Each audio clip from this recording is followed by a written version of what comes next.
C'est un plaisir de vous retrouver encore cette fois, mesdames, messieurs, sur Canal du International dans le cadre de cette émission Parlons vrai sur Aujourd'hui encore, nous allons vous permettre d'avoir un échange équilibré sur des sujets de société qui certainement vont vous permettre de repartir avec une idée assez intéressante sur certains sujets qui jusqu'à aujourd'hui vous dérangeaient, je vais le dire ainsi. Alors aujourd'hui, nous parlerons du suicide. C'est quoi le suicide? On a de manière générale, les statistiques nous parlent de pratiquement 2333 cas de suicide au Cameroun par an et pratiquement 8000 dans le monde entier par an. Alors, c'est quoi le suicide? Comment identifier une personne suicidaire? Nous en parlerons aujourd'hui avec monsieur Alain Bila, président de l'association camerounaise de prévention, voilà, de lutte contre le suicide, abrégé ACPLS. Et aussi sur ce plateau, nous aurons pasteur Renan Achille Awono du ministère de la Grâce et de la Grandeur, tous deux déjà très bien installés. En tout cas, restez des nôtres, nous parlons vrai de ce côté, n'est-ce pas les gars?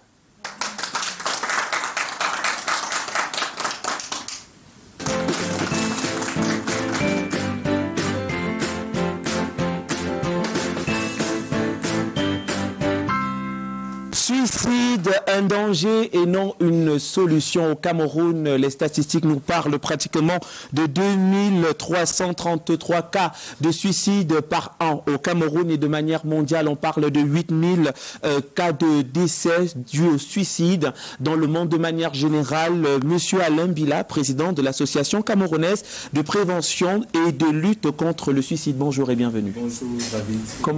Merci pour l'invitation. C'est un plaisir. On est honoré d'être là.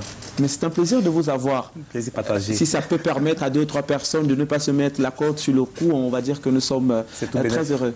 Voilà. En tout cas aussi, nous allons avoir, comme je l'annonçais encore, pasteur Achille Awono. Welcome. Comment vous allez? Bonjour, merci, n'est-ce pas, pour cette invitation. Nous sommes honorés. Et je fais un coucou, n'est-ce pas, à notre papa, qui est de l'autre côté. Et comment s'appelle votre papa? Oui, le docteur Noah. Docteur Noah. Oui, notre papa, le papa spirituel. D'accord. Oui, et nous sommes aussi accompagnés de notre maman. Et nous sommes très contents d'être là. Maman, n'est-ce pas, Thérèse? Voilà. Alors, je m'attendais à ce que vous dites que la paix du Seigneur soit avec vous, en tout cas. Voilà, c'était juste pour détendre un peu l'atmosphère. Vous avez compris ici. Nous allons parler des sujets sérieux et peut-être, avant de commencer, il fallait naturellement arracher le sourire à plus d'une personne parce que c'est l'objectif de cette émission 26 minutes d'échange, permettre aux gens de quitter d'un état de stress intense et de reprendre la zen attitude. Est-ce qu'on peut définir déjà ce que c'est le suicide? Monsieur Alain Bila. Ok, de manière triviale, on peut définir le suicide comme étant le fait de se donner volontairement la mort. Donc une personne décide de se donner volontairement la mort. L'OMS considère le suicide comme un problème de santé publique énorme, mais en grande partie évitable par les moyens de prévention. C'est la raison pour laquelle l'association camerounaise de prévention et de lutte contre le suicide a décidé de prendre le taureau par les cornes. Question de sensibiliser les populations pour les faire comprendre que le suicide est une réalité au Cameroun, que ce n'est pas que l'affaire des Blancs et qu'avec la prévention, nous pouvons arriver à bout de ce phénomène. Et parlons du Cameroun particulièrement, en Afrique de manière générale, on a pour habitude d'associer suicide au mysticisme, s'il faudrait le dire ainsi. On se suicide pour certains parce qu'on a accepté d'aller dans des loges qui donne pour condition peut-être de se suicider, quitte à donner un membre de sa famille, ce qui n'est pas toujours le cas, monsieur Alain. Les raisons qui poussent quelqu'un à se suicider sont variées et diverses. Ça dépend de la personne. Mais le plus important, c'est de comprendre pourquoi la personne se suicide. Vous savez, il faudrait qu'on se comprenne. Oui. La personne qui se suicide n'a pas envie de mourir. La personne qui se suicide a envie d'abréger une souffrance qui est devenue atroce et qu'il va vers une solution qu'il estime normale. Et nous disons que si vous partez vers une solution, il y a d'autres solutions. Le suicide ne doit pas être une option pour des personnes. Alors, si on a bien compris, un enfant maltraité, malmené à la maison peut se donner la mort parce qu'il n'apprécie pas cette situation et décide d'arrêter cela par ses propres moyens ou bien? Pour lui, la solution, c'est d'en finir avec la vie. Il dit, je souffre tellement et il n'y a pas d'autres issues.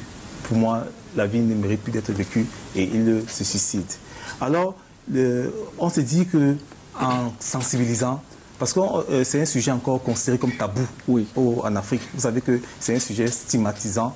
Le fait que des personnes se suicident, ça crée une certaine honte à la famille. C'est pour ça que les familles aussi cachent les cas de suicide. Et ça fait que le tabou, c'est ce qui tue finalement. Donc nous voulons lever ce tabou-là et qu'on en parle parce que parler du suicide sauve des vies. Voilà, alors on nous fait état de 2333 cas exactement au Cameroun en particulier. C'est pas énorme. On s'attendait peut-être à 100 ou 200, mais là, on a touché la barre de 1000, 100 000, 2000. On pense même que les stats sont plus nombreux que ça. Parce que, vous savez, il y a des cas de tentatives qui ne sont pas déclarés. Et le fait que c'est considéré comme tabou, les gens cachent. Mais ça, c'est ce qu'on répertorie de part et d'autre. Mais je pense qu'avec l'Observatoire national de la prévention du suicide que nous sommes en train de mettre en place, on pourra en même temps avoir un chiffre normal. Ceci pour attirer l'attention des populations, également attirer l'attention des décideurs à l'effet de prendre des politiques publiques pour prévenir le suicide au Cameroun. Prévenir le suicide, en tout cas, mesdames, messieurs, on parle du suicide ce jour dans le cadre de votre émission Parlons vrai. Suicide, un danger, non une solution. Le pasteur, du point de vue religieux, concernant ce fait, surtout quand on sait qu'un des apôtres, après avoir livré Jésus-Christ, paraît-il, se serait donné la mort. Effectivement, j'en viens. La seule personne dans la Bible qui est passée à cet acte de suicide, c'est Judas Iscariote, effectivement. Mais le suicide ici, nous pensons que le suicide, n'est-ce pas, n'est pas toujours une solution. Mais celui qui s'engage à se suicider pense que c'est une solution, mais ce n'est pas toujours une solution. Quelle est la conception du suicide selon le point de vue biblique? Il y en a qui se disent que se donner la mort, c'est interdit par Dieu. D'aucuns qui se disent, voilà, si un gars a décidé de mettre fin à ses jours, bah, ça... Comme l'a dit, n'est-ce pas, mon frère, toute personne qui se suicide, n'est-ce pas, entraîne la honte dans une famille dans la plupart des cas. C'est pour cela que le suicide, n'est-ce pas, est stigmatisé. Le suicide, n'est-ce pas, n'est pas accepté par certaines familles. Lorsque quelqu'un se suicide, la famille ne peut pas déclarer que cette personne, n'est-ce pas, s'est donné la mort d'elle-même. Oui. Dans le cadre de l'Église, je dirais tout simplement que lorsqu'une personne décide de se suicider, on ne peut pas tenir rigueur à cette personne parce que nous ne sommes pas censés juger cette personne. Vous voyez? Nous ne pouvons pas tenir rigueur à cette personne parce que cette personne, on ne sait pas trop ce qui s'est passé. On ne peut pas définir réellement ce qui s'est passé. Et comme mon frère le disait, lorsque quelqu'un décide véritablement de se suicider, de se donner la mort, il faut chercher plus loin. Oui, il faut chercher plus loin. Il faut aller plus loin. Parce que les raisons sont multiples. Il y a, par exemple, les souffrances. Oui. Et il y a les pressions. Il y a plein de choses qui peuvent pousser un homme à se suicider. Quand un homme se donne la mort pour l'Église, il est interdit de célébrer peut-être la messe funèbre, donner les onctions finales, parce que cela n'est pas accordé par la Bible. Qu'est-ce qu'il en est exactement? Est-ce qu'une personne qui s'est donnée de son propre chef la mort, a décidé de mettre fin à ses jours, personnellement, consciemment pour certains, peut bénéficier de cet accompagnement spirituel dans ces derniers jours? Oui, je dirais tout simplement que l'accompagnement que l'on fait pendant, n'est-ce pas, les obsèques d'un homme, ce n'est pas pour celui qui est mort. C'est pour ceux qui sont vivants, véritablement. Parce que lorsque nous décidons d'accompagner une famille qui est en souffrance, parce qu'elle a perdu un être cher, oui, nous le faisons pour cette famille, nous ne le faisons pas pour celui qui est mort. Parce que la Bible nous dit qu'il est donné à un homme de mourir une et une seule fois, après quoi vient son jugement. Lorsque tu es mort, nous ne pouvons pas prier pour celui qui est mort. Nous prions pour ceux qui sont restés. Parce que lorsque tu étais vivant, tu as eu le temps, n'est-ce pas, de chercher la face de Dieu. Du coup, on peut accompagner cette personne, même pour sa famille, simplement accompagner. Ça n'a rien à voir. Bien évidemment, ça n'a rien à voir. Ok. Quelles sont les causes qui reviennent le plus souvent chez vous, sachant que vous êtes président de l'association camerounaise de prévention et de lutte contre le suicide? Effectivement, il y a plusieurs causes qui peuvent expliquer le suicide. Parmi les premières causes, on enregistre la dépression. La dépression figure parmi les causes principales du suicide. Après la dépression, il y a la maltraitance, on l'a si bien dit. Il y a également le viol. Le viol qui peut entraîner le suicide, le sentiment de honte peut entraîner le suicide. Il y a également, on peut citer les jeux de hasard, la délinquance juvénile entraîne le suicide. Ah bon? Oui, bien sûr, ça entraîne le suicide et plusieurs autres causes. Mais nous, on ne s'attarde pas sur les causes en fait. On s'attarde sur les moyens pour prévenir ces suicides. Justement. Voilà. Parmi les moyens utilisés, c'est le dialogue. Nous disons aux populations que si vous avez des problèmes, si vous traversez des périodes difficiles de votre vie, c'est mieux de s'ouvrir, de parler à quelqu'un, à un ami proche, à un parent. Le fait de parler peut faire en sorte que vous trouvez des solutions ensemble. Parce que le suicide ne doit pas être une solution pour les populations. On peut trouver d'autres solutions qui peuvent amener à la personne à vivre normalement. Parce qu'il faut savoir, plusieurs personnes traversent des moments difficiles. Oui. Il y a des personnes qui ont pensé à se suicider, mais après, ils ont eu une belle vie. Mais est-ce qu'il y a des indices? Est-ce qu'il y a des indices Tout à fait. pour reconnaître que cette personne peut être suicidaire? Si oui, lesquels? Tout à fait. Nous, on voit le suicide à la fin. Le suicide, ce n'est que la sa conséquence. phase terminale. En fait, voilà. Oui. Quand on voit que quelqu'un est décédé, c'est la fin. Alors qu'il y a un long processus en amont. Il y a le fait que quand vous constatez qu'un de vos proches n'est plus comme il était avant, il n'a plus goût à la vie, il n'a plus le temps de causer avec vous, engagez la discussion. Parce que le dialogue est très important. Donc il y a les signes avant-coureurs du suicide et que si on est alerté, on peut arrêter la saignée. Alors, est-ce que vous avez toujours des méthodes pour amener la personne à sortir de cet état, de cette envie? En tout cas, dans le cadre de notre association, on met en place un filet social.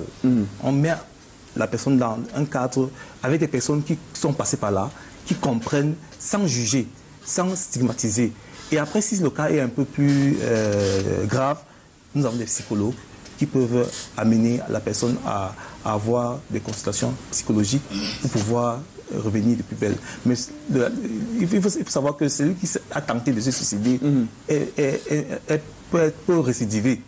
C'est la raison pour laquelle on le met non seulement dans un filet social, mais également l'aspect clinique est très important. Est-ce que vous avez déjà eu à faire recours à un pasteur, un homme de Dieu, pour essayer de vous aider à gérer un cas particulier? Oui, c'est vrai que dans le cadre également de notre association, nous avons des accompagnateurs spirituels. Selon la spiritualité dont vous en avez la charge, on peut considérer le suicide comme étant un mauvais esprit qui peut être exorcisé. Je dirais oui et non, en répondant simplement en disant ceci: la vie est spirituelle. La vie est d'abord spirituelle.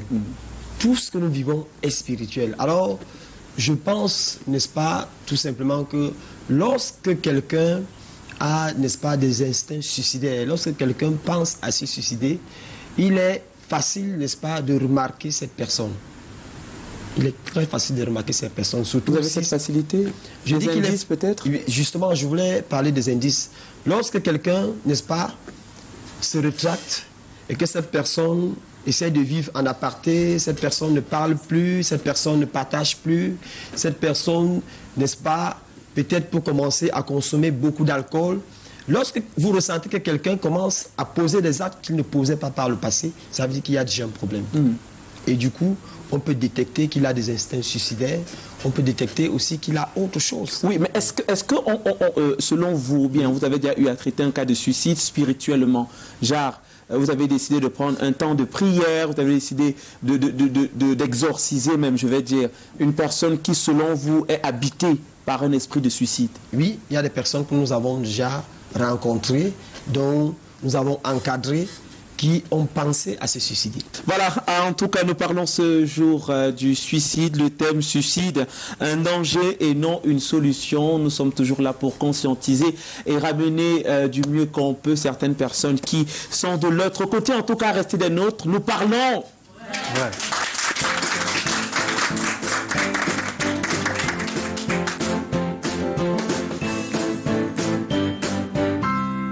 Voilà, de retour sur ce plateau, parlons vrai sur les antennes de Canal du International. Suicide, un danger, non une solution. Nous avons terminé avec la première phase. d'explication, on va le dire ainsi. Et vu que nous sommes accompagnés par des jeunes qui nous viennent du ministère de la Grâce et de la Grandeur, voilà, nous disons encore bonjour à ces jeunes. Bonjour. Comment vous allez? Voilà. Alors, on parle de suicide ce jour, des questions concernant le suicide. Est-ce que vous avez déjà vécu cela en société, une personne suicidaire, vous avez déjà rencontré? Est-ce que vous avez des questions par rapport à ce qui vient d'être dit? Ma question est de savoir, pour celui qui n'a pas l'électricité, dans des villages qu'on appelle au Cameroun, comment est-ce qu'il peut faire pour atteindre ce Camerounais lambda, pour qu'il n'arrive pas à se suicider, parce qu'on remarque beaucoup plus qu'il y a assez de suicides dans des villages profonds. On parle toujours des suicides à corps. Voilà, une question et une réponse. Ok, merci déjà pour la question. Comment faire pour qu'on arrive dans les tréfonds des sociétés pour passer le bon? Je rappelle que l'Association camerounaise de prévention et de lutte contre le suicide a pour siège Bertois, à l'est du Cameroun, mais avec les antennes un peu partout au Cameroun, qui relaient l'information. Donc, partout au Cameroun, dans les plus profonds de nos sociétés, on a des antennes. Et les antennes donc, sont chargées d'aller passer le message aux populations. Mais c'est vrai que nous manquons des moyens. Nous ne sommes pas accompagnés. Nous sommes une association. Et c'est la raison pour laquelle la prévention du suicide ne doit pas passer seulement par une association. Tout le monde peut être un acteur de la prévention. Tout le monde peut être une bouée de sauvetage pour son frère. Oui, comment vous allez? Je vais très bien. Votre question. Ma question, Rapprochez le micro, oui. va à l'endroit du pasteur. Et je voudrais savoir quelle sera la conséquence sur sa famille. Un bébé peut-être se donne la mort, c'est possible ça parce qu'il n'a pas encore conscience de certaines choses. 5 ans. C'est déjà arrivé. Est-ce qu'on a des enfants à bas âge? On peut avoir 5, 7, 8, 10 ans. Il est possible qu'un enfant se suicide. C'est arrivé même d'ailleurs. C'est la raison pour laquelle nous interpellons les médias dans le traitement des cas de suicide. Oui. Parce qu'il y a ce qu'on appelle le suicide par imitation. Le fait qu'un enfant voit comment quelqu'un s'est suicidé, il peut s'amuser également à le faire. Et ça est arrivé, et malheureusement, c'est la raison pour laquelle nous demandons aux médias de vraiment traiter les cas de suicide avec beaucoup de délicatesse. Oui, je pourrais ajouter quelque chose. Allez-y, pasteur. Je dirais tout simplement que, effectivement, il y a eu des cas où des enfants ont pensé au suicide. Mais ce que nous devons savoir, c'est que lorsque un enfant décide de se suicider, l'auteur peut revenir aux parents parce qu'il y a des images que les enfants ne doivent pas regarder à la maison. Et comme le frère le disait, un enfant peut décider, n'est-ce pas, de se mettre une corde sur le cou pendant qu'il est en train de jouer avec les autres. Et puis, du coup, un accident est arrivé. Oui, et ça, c'est possible. Il y a eu des cas de ce genre-là. Et c'est normal qu'en ce moment-là, que les parents soient pointés du doigt. Parce qu'il y a des images, des films que les enfants ne doivent pas regarder, parce qu'ils peuvent reprendre les mêmes actions, n'est-ce pas, à la maison, pendant que les parents sont absents.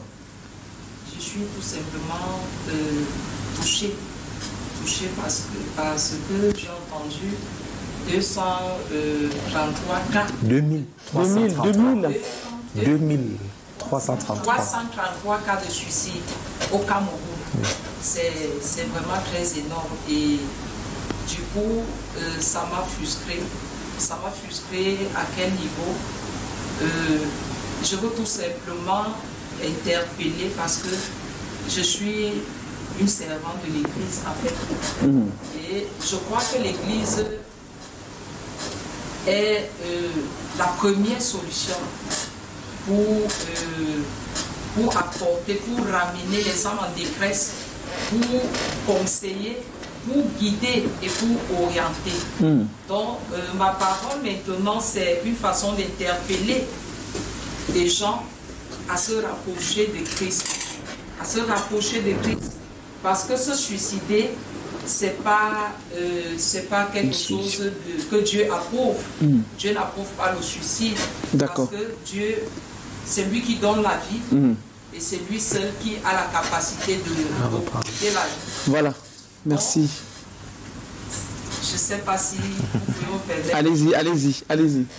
J'interpelle donc des âmes en détresse des âmes désespérées, tout en interpellant même les responsables des églises, parce que la mission de Dieu dans l'église, c'est pour que les âmes soient sauvées. Parce qu'une âme qui se suicide, c'est une âme qui ne va pas dans le royaume des cieux. Donc, j'interpelle nous les serviteurs et d'autres hommes de Dieu à se réveiller vraiment dans ce sens pour que les âmes entrent dans le royaume des cieux et que de dire aux gens qu'il y a de l'espoir parce que Dieu change les données, Dieu peut tout changer à tout moment et ramener les cœurs angoissés qu'il y a de l'espoir. Merci beaucoup. Voilà, merci encore à vous. Est-ce qu'on peut applaudir très fort pour ce beau message d'espoir qui venait de la dame? Alors, on va revenir finalement sur le plateau. On se demande bien, est-ce qu'il y a une différence entre une personne suicidaire et une personne qu'on appelle très souvent zérophilie? La zérophilie, des personnes qui aiment voir le sang. Il y a une belle différence entre ces personnes. Il y a une belle différence forcément parce que quand on peut aimer voir le sang sans forcément être suicidaire. Alors il y a aussi une autre différence entre un suicidaire et un suicidant. Un suicidaire et un suicidant. Quelle est la différence? Un suicidaire, c'est celui qui du jour au lendemain, il se suicide. Il ne demande même pas appel. Alors qu'un suicidant, c'est un candidat au suicide. C'est celui donc qui appelle au secours.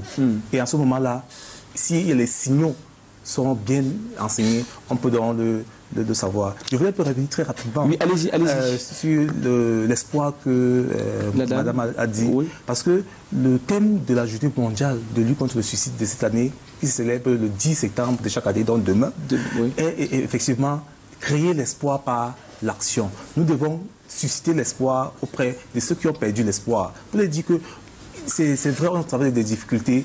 Ouvrez-vous, partagez vos problèmes avec certaines personnes pour trouver des solutions. Un message de fin finalement pour revenir encore, toucher encore les cœurs, rendre ces cœurs un peu plus souples, tendres.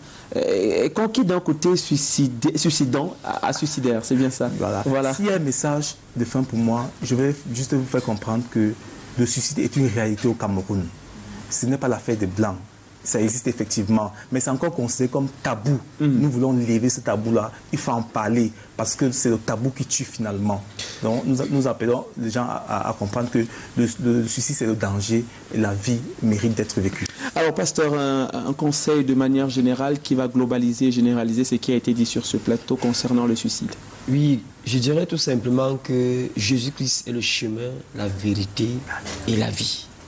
C'est lui qui donne la vie. Alors, je vais appeler mes frères de l'association à se rapprocher beaucoup des hommes de Dieu.